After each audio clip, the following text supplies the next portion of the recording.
اگر آپ کی اللہ تو سنائی چھوڑا تقریر تو میں اس طرح نہیں سنانی جس طرح تساں بیٹھی ہو نا اس طرح میں تقریر نہیں سنانی دیکھیں میرا بھی الحمدللہ نو ڈیمانڈ الحمدللہ جو نو ڈیمانڈ اور میں یہاں رکھا ہوں ٹلے مجمع میں تقریر سنانا سبحان اللہ چاہیے آسان نیدرہ تساں کی اچھا کمال ہے داتا آسان پھاڑنے یہاں سفر آسان کر رہے ہیں نیدرہ تساں کی یہاں یا اچھی آسو سبحان اللہ ایسے دیکھ بندہ بیتے کھوڑا کہنا بندہ شکان اس کی پلڑے مارن اور چونڈی سکنے ہونا تاکہ اس نے بھی نیدر ذرا اٹھ رہا ہے ایک تقریر آپ نہیں سنائیاں گشنیاں نہ سنیاں گشنیاں تقریر سننے واسطے تو سارا بیدار ہونا ضروری ہے تیرے رہے گا سرکار دا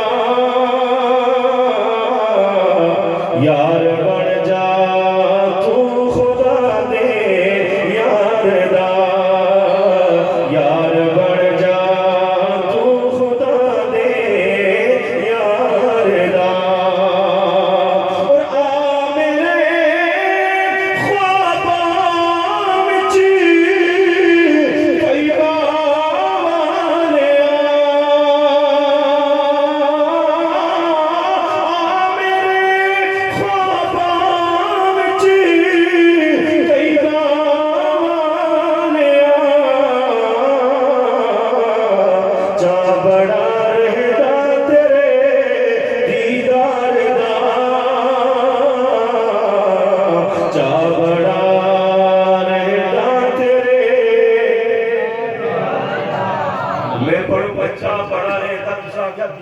سارے چا بڑا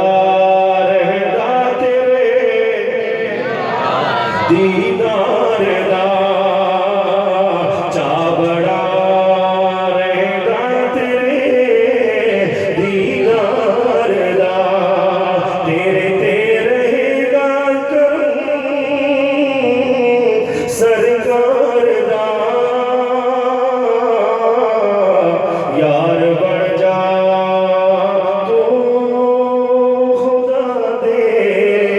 یار دا یار بڑھ جا تو خدا دے یار دا مالک کائنات کے ہم کو سنا حضور تاجدار مدینہ راحت قلب و سینہ احمد مجتبی محمد مصطفیٰ صلی اللہ علیہ وسلم کی بارگاہ میں ہدیہ عقیدت نذرانہ عقیدت اور گلدستہ درود و سلام پیش کرنے کے بعد میرے انتہائی عزت و تقریب کے لائق پیکرے اخلاص و محبت اردل عزیز شخصیت آل نبی اولاد علی میری مراد جناب حضرت علامہ پیر سید خالد حسین شاہ صاحب جن کی صدارت میں آج کی اس خوبصورت رسم کو سجایا گیا میرے برادر اصغر جناب حضرت علامہ مولانا قاری محمد اسد ہاشمی صاحب ماشاءاللہ اور بھی حفاظی کرام اس بات محفل کی زینت بنے ہوئے ہیں عزیز صلاحان مصطفیٰ صلی اللہ علیہ وآلہ وسلم میری مراد میرے برادر اصغر بھائی محمد شفیق قادری صاحب اور انتہائی محترم و محتشم آپ کے خوبصورت امام بزرگ عالم دین جن کی نگاہ کرم سے جن کی محبت کو سامنے رکھتے ہوئے بندہ نجیب آپ اقبال کی خدمت میں حاضر ہوا بزرگ عالم دین جناب حضرت علامہ مولانا قاری محمد زاہد حسین ہاشمی صاحب آپ کے فرزند عزیز جناب حضرت علامہ مولانا قاری محمد نعمان ہاشمی صاحب یہ اس کو میں سلام پیش کرتا ہوں کہ یہ بچہ مسلسل میرے ساتھ رابطے میں رہا ہے دیکھیں نا بعض لوگ وہ ہوتے ہیں ڈیٹ لے کے سو جاتے ہیں تو ڈیٹ جس دن ہوتی ہے ہمیں یاد کروانا پڑتا ہے کہ ہم پسند کو رانا کڑے رہا پہنچ رہے ہیں جی بالکل دوسری آنا جی اس ٹائم آپ نے پہنچ جانا ہے لیکن یہ وہ شہزادہ ہے کہ جو مستقل میرے ساتھ رابطے میں رہا میں اسی محبت کو سلام پیش کرتا ہوں ماشاءاللہ میرے برادر محترم خوبصورت انداز میں ساؤنڈ آپریٹ کر رہے ہیں اللہ پاک کی بارگاہ میں دعا ہے اللہ پاک ان کی محبتوں کو اپنی بارگاہ کے اندر قبول و منظور فرمائے آپ احباب جہاں سے بھی چل کے آئے ہیں اللہ پاک آپ کا آنا اپنی بارگاہ کے اندر قبول و منظور فرمائے احباب بڑی معروف ہے کلمہ میرے بڑی ہے لیکن آپ جاگیں گے تو میں اس کے اوپر گفتگو کروں گا اور یہاں رکا قبلہ شاہ جی میں آپ کی خدمت میں عرض کرنا چاہتا ہوں کہ ماشاءاللہ جب میں زمان چوک سے نکلا ہوں اور یہ آگے والا چوک آیا جہاں سے کنور کی روڈ پہ میں چڑھا ہوں سٹی تقریباً 4-5 سال میں بلندی کے مقام پر انتہائی عزتوں کے لائق پیکری اخلاص و محبت اللہ پاک ان کو اپنے جوار رحمت میں جگہ عطا فرمائے قبلہ حاجی محمود صاحب اور میں کی آخری سے ہاشمی جی میں حضور کا میلاد کرنا میں چسکے نہ رہا وہ ہر سال مجھے بلاتے تھے